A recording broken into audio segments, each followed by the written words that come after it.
Gessé Souza é doutor em Sociologia, foi presidente do IPEA, o Instituto de Pesquisas Econômicas Aplicadas, no governo Dilma. Agora é professor de Ciência Política da Universidade Federal Fluminense e, entre vários livros, escreveu A Ralé Brasileira, Os Batalhadores Brasileiros, A Tolice da Inteligência Brasileira e acaba de lançar A Radiografia do Golpe, que tem como epígrafe uma frase do Cazuza, aspas, transformar o país num puteiro, pois assim se ganha dinheiro. Fecha aspas. Gessé, você fala sobre as manifestações de 2013 e cita uma expressão do autor francês Pierre Bourdieu, que você já utiliza, inclusive, no trabalho sobre a tolice da inteligência brasileira de uma maneira mais extensa.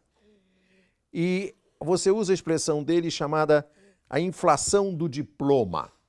Qual a relação que você faz entre as manifestações populares de 2013 e essa inflação do diploma? Essa é uma ótima questão.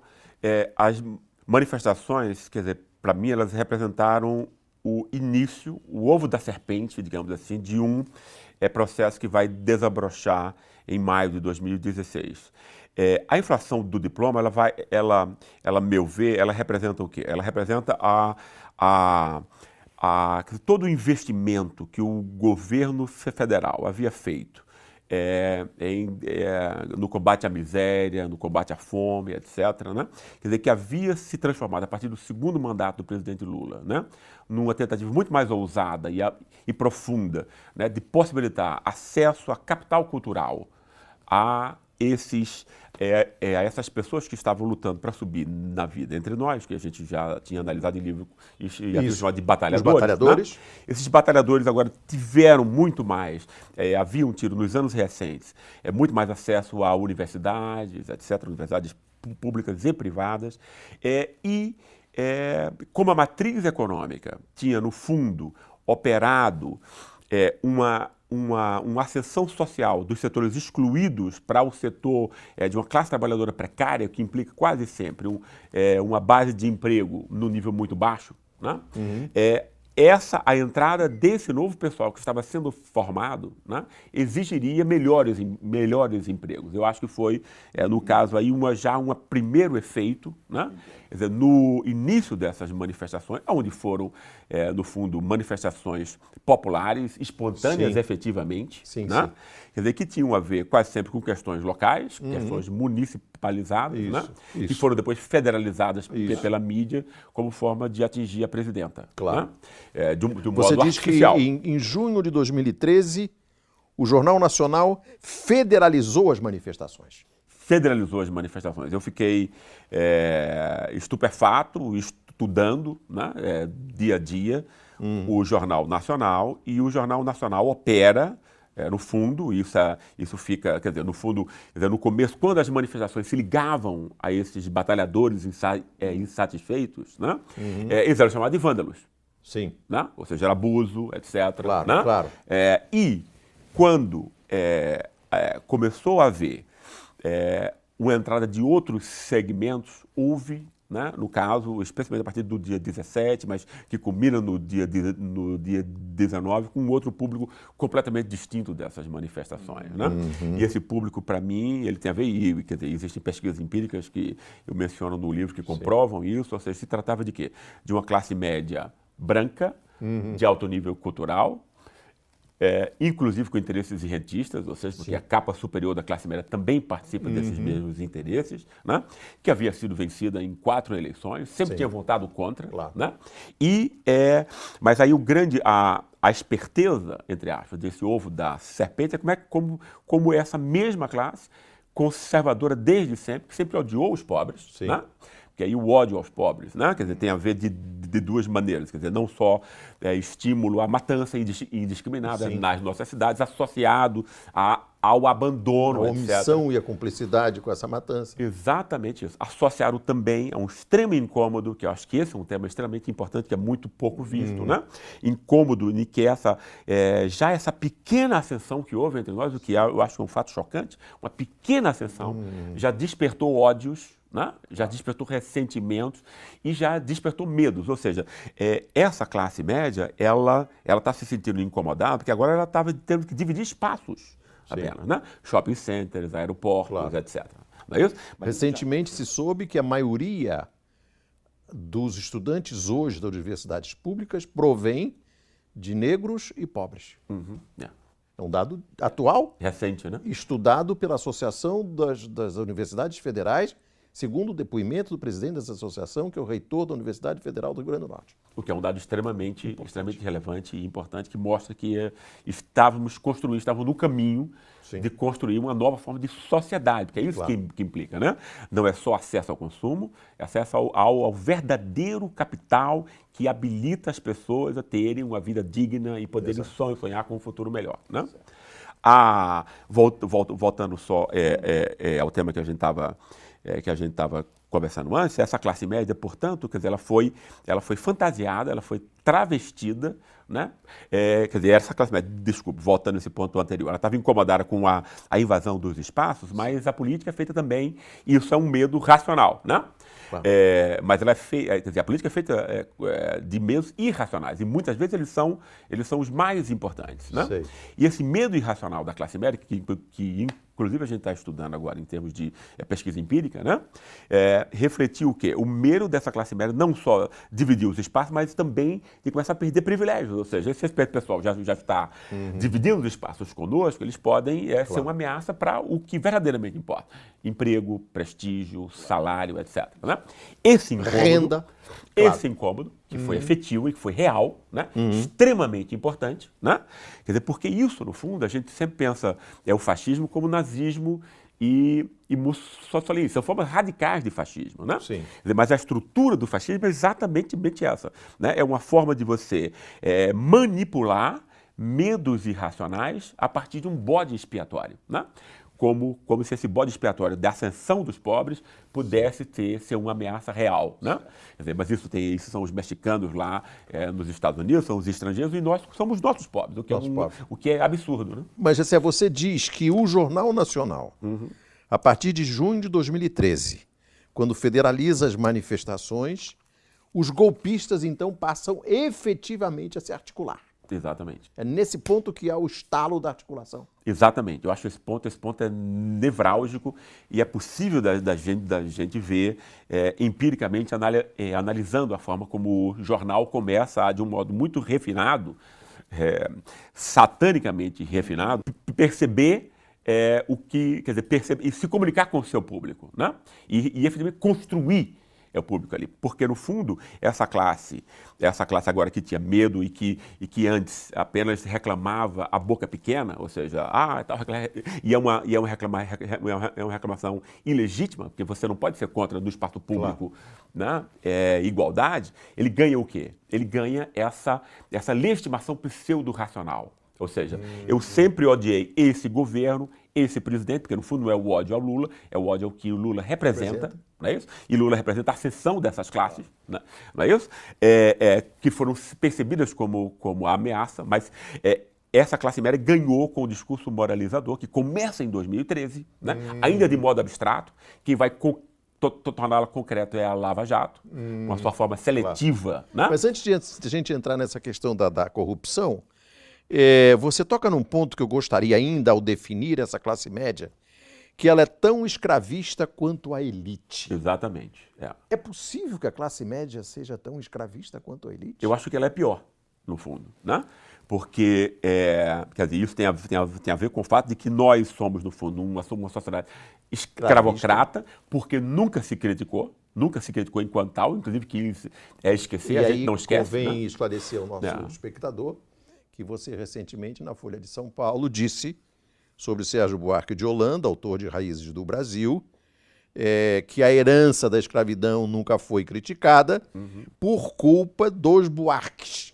Buarques de Holanda. Isso. Não é isso? Exatamente. Porque aí, no caso... O Brasil não quer saber que foi o país mais escravocrata. Exatamente. A escravidão mais longa e que escravizou mais gente. Exatamente isso. E a que mais mantém, por consequência, os seus efeitos sobre uma forma pseudo-democrática. Isso. Né?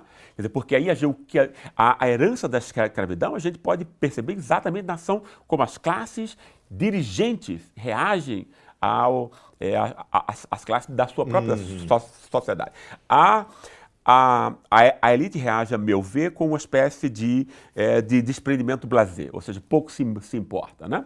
Pensa na rapina a curto prazo, ou seja, não tem um projeto de longo prazo, porque um projeto de longo prazo implica... Como diria o Cazuza, instalar-se o puteiro para ganhar Exatamente, dinheiro. pronto, é exatamente isso. Ou seja, se você não põe, né, se você não traça objetivos políticos de longo prazo, significa que você não tem a relação afetiva com as outras classes. Né? Ou seja, você não monta um acordo duradouro com elas. Mas a classe média é pior ainda, porque não é só blazer, né? Ela tem o ódio.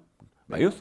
E o discurso, isso é extremamente importante, porque para a classe média desempenhar esse novo orgulho de ser direita, esse novo orgulho de ser proto-fascista, como foi desenvolvido entre nós, ela precisa de uma narrativa e de um líder. Né? Claro. A narrativa foi o quê?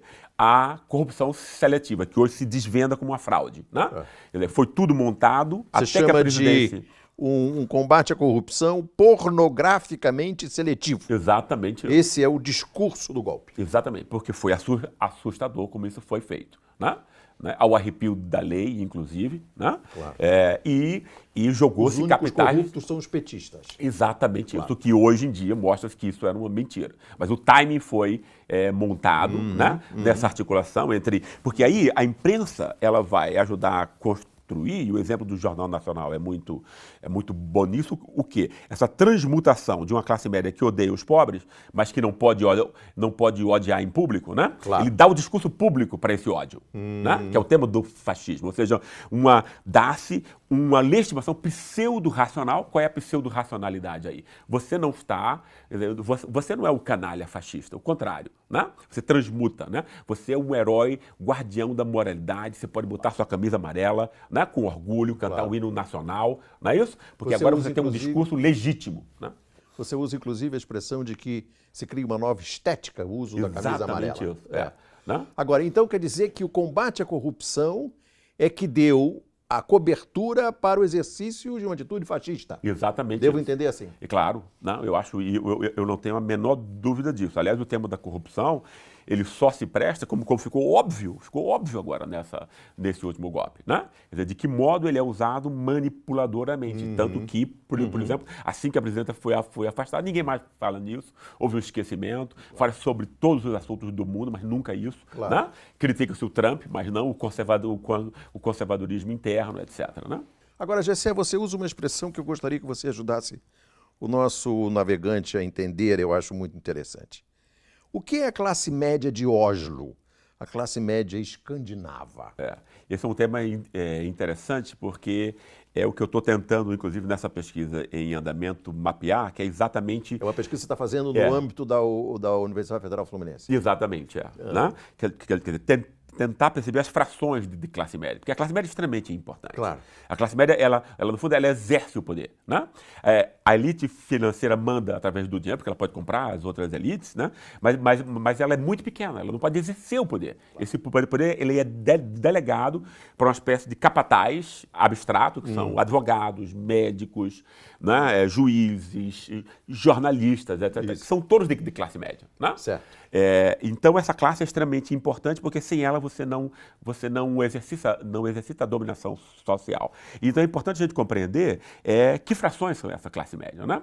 Quer dizer, a gente tem uma classe média que ela pelo menos um terço dela é proto-fascista, ou seja, ela não se convence mais, ou seja, ela conseguiu o discurso que ela precisava, né? Essa legitimação de que ela é guardiã da moralidade, dá uma distinção patológica, mas enfim, da qual a pessoa retira tudo que ela precisa para legitimar a vida, né?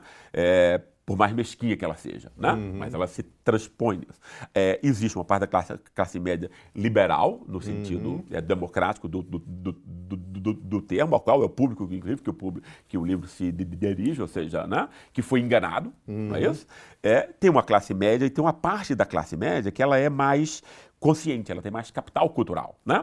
E essa parte que tem mais capital cultural, que é sempre minoritária em todo lugar, mas entre nós ela é menor ainda, ela se subdivide ainda entre dois elementos. Tem uma classe média mais crítica, digamos, mais de esquerda, o que a gente diz que é extremamente importante, claro, né?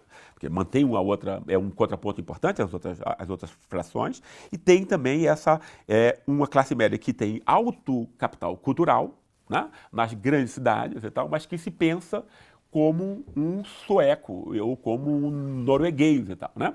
Ele tem uma agenda escandinava, né? E tal, quer dizer, temas Você respeitáveis. confundiria esse pessoal escandinavo com os verdistas, por exemplo, os Em marinheiros? grande parte, claro, a candidata Marina foi a primeira grande representante desse Da grupo, classe média escandinava. dessa classe média superior, estratos superiores, né? Mas que, ou seja, então é o pessoal que defende minorias, defende o meio ambiente. Não que essas questões não sejam Claro. importantes e tal, mas põe hierarquicamente no topo, etc. O que um escandinavo, que um norueguês, Claro. que resolveu as suas condições É como de se a miséria. questão do né? meio ambiente fosse em cima de uma sociedade que não é escravocrata. Exatamente isso. Como se você estivesse literalmente em Oslo, né? Claro. E ele conversa com os amigos que moram em Estocolmo e tal, Isso. né? Então, e ele trata de questões de uma agenda completamente esquizofrênica e tal, né? Porque são um país pobre onde a miséria assola, o que mostra essa naturalização, né, em grandes setores da classe média de uma sociedade absurda como nós temos. Você faz uma análise quase que diária do Jornal Nacional, é uma arqueologia muito instrutiva, e você diz que o Jornal Nacional dá a falsa impressão de que a vida social é regida pela intencionalidade individual, como nas novelas. Exato. Portanto, é como se fosse permanentemente uma batalha entre bandidos e mocinhos. Exato. Como é que você explica isso melhor? Eu acho que essa forma é a forma típica, quer dizer, eu acho que, quer dizer, no fundo você constrói, você monta, porque, quer dizer, obviamente os filmes de grande bilheteria, os romances de grande bilheteria, né, eles tendem a simplificar a vida, né? Ou seja, eles não estão aí para esclarecer o leitor, né? Eles estão aí para manipular o leitor, para que o leitor apenas reproduza padrões, né, e não aprenda coisa nenhuma, né? Então essa reprodução tem a ver com esquemas infantis, que é o bem e o mal, né? Como se nós todos não tivéssemos o bem e o mal dentro de nós mesmos, né? E tal. E como se essas pessoas que têm o bem e o mal dentro delas não fossem, no fundo, tivesse seu comportamento determinado a partir de interesses que são institucionais, né? Esses interesses institucionais, que são impessoais, mas que ditam a ação das pessoas concretas, é o que deve ser compreendido, né? Um exemplo para deixar isso mais claro, né?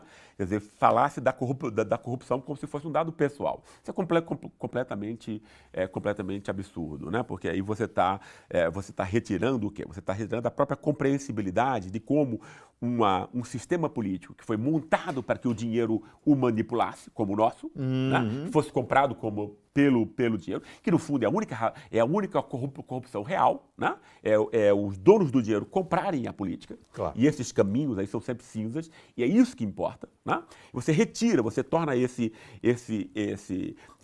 elemento, que é o principal, em algo secundário, invisível, né? E você põe a realidade como se ela fosse de pessoas mais e boas, então você pode manipular à vontade e dizer que as pessoas mais são de esquerda, de um partido só, etc., claro, e que todas as outras são boas e ilibadas, né? E o Jornal Nacional desempenhou esse papel. Fez exatamente isso. Você fala também que a casta jurídica é o Messi do arranjo ilegal. Messi do arranjo ilegal.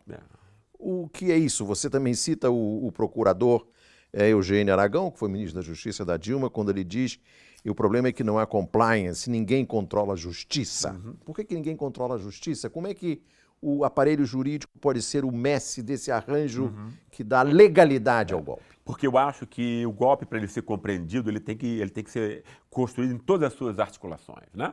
Quer dizer, a superficialidade tem sempre a ver com a gente pegar um elemento. E pior, quando a gente fulaniza, é o Cunha, não sei o que, então a gente perde o contexto. Foi um golpe montado em grandes linhas, o quê? Por uma elite econômica, que se une aos seus dois braços, né? Ela tem dois braços sempre. O braço do Congresso comprado, claro, via financiamento privado. Para defender os seus interesses, claro, porque os ricos, por exemplo, nunca sejam taxados, claro, não é isso? E o Estado seja obrigado a pedir emprestado o que esses ricos deveriam pagar de imposto e não pagam, né? O Estado tem que tomar emprestado deles através da dívida pública, não é isso? Uma drenagem de dinheiro, claro, da sociedade inteira sob a forma de juros para meia dúzia de pessoas. Isso, claro, é corrupção, no fundo, né? Porque isso aí é vendido de um outro modo. Então você está enganando as pessoas em grande medida, né? E ela consegue isso porque tem esse braço do Congresso e o braço da imprensa é ao mesmo tempo comprada, né, por Sim. propaganda de mil formas e tal, mas também porque essas famílias que controlam a imprensa já são dessa elite. Claro. Não é isso? Então você tem esses dois braços aí. Houve a formação dessa classe média, porque é o que diferencia o mensalão do golpe de hoje. No mensalão não havia uma classe revolucionária conservadora, né, para ir às ruas. Né? Ela foi construída. Ela foi construída a partir de 2003, de 2013, né? Com o Jornal Nacional. Construção com o Jornal Nacional, né? E o Jornal Nacional é extremamente importante porque não só ele constrói esse novo, ou seja, ele dá essa... Ele diz, olha, você não é um canalha que quer a miséria de todos, do contrário, você é um grande ser humano, Você é um que quer grande brasileiro. moralizar o país, etc. e tal, não é isso? Então ele constrói essa base que aí encontra toda a sua legitimação para a vida, Perfeito. não é isso? Isso é extremamente importante, mas ele tem que o quê? Como o golpe não pode mais ser militar, porque isso aí é ilegítimo, ele precisava o quê? Pegar um outro elemento dentro do aparelho de Estado que desse a aparência de legalidade. Né? Certo. E o aparato jurídico policial, então, que no fundo funciona como partido corporativo, né, para os seus próprios interesses, tanto que ninguém sabe mais o que um procurador ou um juiz ganha, porque isso foi retirado da transparência. Sim. E ganha muito. Né? E vai haver agora um outro aumento? Privilégios de todo tipo. Então, ela é uma casta. Por quê? Porque pela origem social e pelos seus interesses, né, tem a ver com a reprodução de privilégios. Ela não se identifica com o povo, o contrário, e o que põe, né, o que a põe como, digamos assim, o recipiente mais clássico desse papel de guardião da moralidade que ela adorou desempenhar, não é isso? Mas quer dizer, no fundo, por interesses corporativos, como a gente viu, porque não é para acabar com a corrupção no país, é para ganhar mais espaço, para se apoderar sem voto da agenda do Estado, transformar o Estado no Estado policial, ou seja, por que isso? Porque quanto menos direitos individuais e quanto menos garantias, mais poder esse pessoal tem, e é um poder arbitrário, porque não é mais controlado por ninguém. A PEC 37 tinha a ver com aumentar esse descontrole e... PEC 37 é aquela que garantiu o direito de investigação ao Ministério Público. Exatamente. E que você mostra no livro que não tinha nenhuma base popular, não era uma reivindicação que estava na boca do povo, mas que o Jornal Nacional transformou. O que é extremamente importante, porque ali já tem a lide, já tem o jogar a mão a esse aliado, ou seja, conte com a gente que a gente vai defender as suas causas, né? Claro. Ou seja, então você constrói um aliado que você pode depois trocar vazamentos, etc. Você tem, né, essa irmandade, que foi então isso aí, essa elite como mandante, os dois braços, Congresso comprado, imprensa comprada, né, e o partido corporativo da justiça, né, que foi lamentável, porque nós temos juristas muito conscientes e muito corajosos, né, por exemplo, o Eugênio Aragão e outros que você citou, Sim. não é isso? Pessoas do melhor caráter, né? E do melhor espírito público, né? Que percebe valores impessoais, para além dos seus próprios interesses pessoais. Né? Mas isso levou a quê? Que houvesse uma desdiferenciação da justiça entre nós. A gente não sabe mais o que é justiça. O brasileiro não sabe o que é justiça mais. Né?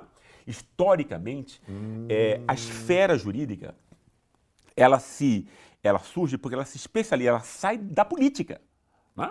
Antes, a justiça era um dado da política. Por conta disso, era sempre o mais forte que ganhava. Claro, ele controlava o poder e os esquemas de poder. Né?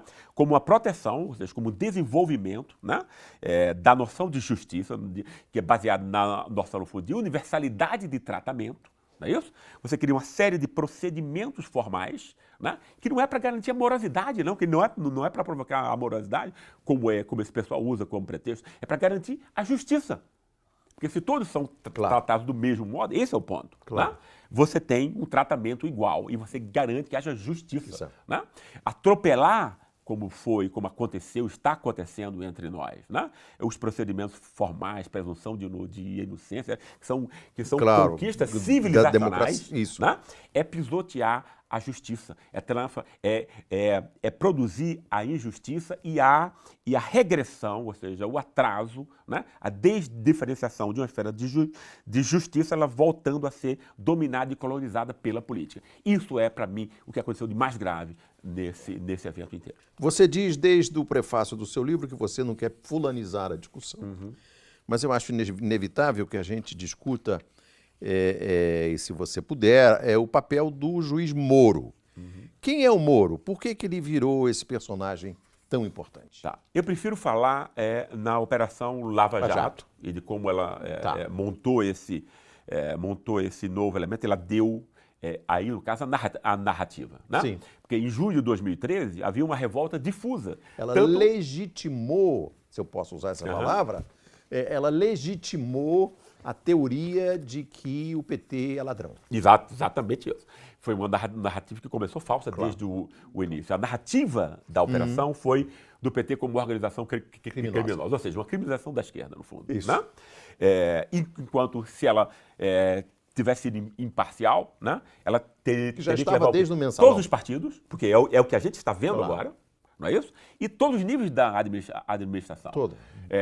Governado por todos os partidos. Esse seria, né, se fosse efetivamente, ou seja, né, para quem tenha 2 neurônios e tal, essa questão está posta aí. Agora, ou seja, da parcialidade dessa operação, do sentido político dela, etc. Né? E da chantagem política que foi feita pela mídia, ou seja, de pressionar Claro. o sistema político e manipular a população, né? E tal, porque aí você seleciona a informação e essa idealização do Moro. Por que isso? Porque entre nós o grande líder é Lula, e Lula é o campeão da desigualdade. Né? Da luta Não é isso? contra a desigualdade. Da luta contra a desigualdade, desculpe, exatamente isso. Né? E aí, E ele se torna, como você diz... que é uma bandeira inatacável. Claro. Né? Não é isso? Quer dizer, nós somos sociedades cristãs, montadas na cultura cristã. Né? Ou seja, você deve ajudar o outro, ter responsabilidade social por ele. Então, você não pode abandonar as pessoas. E naquele hipotético filme de faroeste, você coloca o campeão da luta contra a desigualdade, você coloca ele diante do campeão da luta contra a corrupção. É uma batalha entre o Lula e o Moro. Exatamente, ele foi construído midiaticamente para produzir essa figura, o que é extremamente importante, porque não uma narrativa é algo apenas intelectual, né? Mas uma pessoa que incorpora uma narrativa é afetivo, né? Você pode se identificar com ele, etc. Então é extremamente importante isso, né? Então essa reação, essa construção de um discurso conservador, proto-fascista, de um Estado policial, etc., teve com a Lava Jato e com a direção do juiz Sérgio Moro, portanto, o quê? Uma figura que podia ser endeusada, admirada pela classe média. Última pergunta, não está no seu livro. Uhum. Como será um eventual governo Temer? Eu acho que o governo Temer vai ser enfim, ele vai realizar, eu acho que não precisa ser nenhum profeta, porque afinal ele já está realizando, né? Todos os interesses da elite financeira que domina a política entre nós, domina a política, o espaço público através da imprensa. Que projeto é esse? Né? Quer dizer, havia um projeto anterior de transformar as riquezas nacionais, que é no fundo o velho grande projeto, o sonho brasileiro, desde Getúlio. Depois Jango tentou montar, não conseguiu, mas tentou. E depois com Lula e Dilma agora, que é a transformação do Brasil, não só num país que exporta commodities, mas que possa ter uma indústria pujante, etc., que possa ter tecnologia nacional, que possa ter empregos de qualidade para que as pessoas, né, tenham enfim, uma vida decente, etc., etc. Isso que criou, ao mesmo tempo, contraditoriamente, o quê? Empresas extremamente valorizadas, como a Petrobras, etc., recursos, né? Que com essa elite escravocrata que nós temos, ou seja, sem nenhum compromisso com a sociedade, sem nenhum projeto nacional, ele quer botar isso no bolso. É isso que é privatizar, não é? Quer dizer, é botar a riqueza de todos e que é o que está acontecendo. Então, o royalty... Mas você acha, Jorge Gessé, que o Temer vai conseguir realizar esse projeto? Eu acho que foi tudo montado para isso, eu espero que não, né? Porque é um ponto em que, quer dizer, não só esse ponto aí de entregar riquezas para meia dúzia de pessoas, quer dizer, algumas grandes empresas americanas e a meia dúzia dos amigos para dentro, ou seja, que sempre foi o que aconteceu entre nós, né? Você não tem mais os royalties para a educação da população, que seria, ou seja, né? E é ridículo o argumento de que porque aconteceu casos de corrupção, porque aí, no caso, você vai, então, enfiar apenas o dinheiro no bolso de meia dúzia que doutor essa. Isso é que é uma rapinagem com a riqueza popular. Mas não apenas isso, a identificação do ajuste fiscal. Eu acho que essa questão é extremamente importante, ela é muito pouco discutida entre nós, né? O ajuste fiscal que é montado apenas, ou seja, como limitação da saúde e da educação do povo. Né? Para que se mantenha o quê? Uma ciranda financeira. Né? Sufocar a saúde e a educação. Exatamente isso. Para quê? Porque você não pode taxar os ricos. Você corre o sério risco de ter que trabalhar para uma universidade privada, porque eu participei de um seminário na Universidade Federal de São Carlos, e um professor de física fez um trabalho e concluiu que se a PEC 421 for aprovada, em 2 anos as universidades federais públicas fecharam. Ou seja, o que é algo... Você está já automaticamente convidado para ser colaborador do Conversa Fiada. Eu adoraria. Muito obrigado. Um abraço.